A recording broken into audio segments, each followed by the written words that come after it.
হাদিস পড়ছিলাম, নবী করিম সাল্লাল্লাহু আলাইহি ওয়াসাল্লাম তিনি বলছেন যে লাম্মা কাদাল্লাহুল খালক, যখন আল্লাহ রাব্বুল আলামিন এই মহাবিশ্ব সৃষ্টি করেন তখন আল্লাহ রাব্বুল আলামিন কাতাবা কিতাবান, একটা কিতাব লিখেছেন। একটা কিতাব আছে আল্লাহর কাছে, কাতাবা কিতাবান ফাহুয়া ইনদাহু ফাওকাল আরশ। এই কিতাবটা আল্লাহর নিজের কাছে আছে, আরশের উপরে। সেখানে আল্লাহ পাক লিখে রেখেছেন, কি লিখেছেন? ইন্না রাহমাতি সাবাকাত গাদাবি।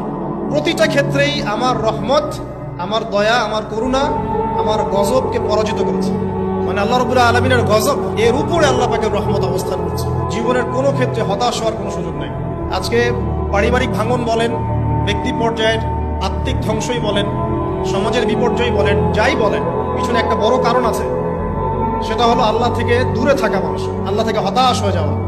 আর এই কাজটা শয়তান করিয়েছে মানুষকে আল্লাহ থেকে দূরে সরানোর। কিন্তু আল্লাহ রাব্বুল আলামিনের কাছে কেউ যদি যেতে চায়, মন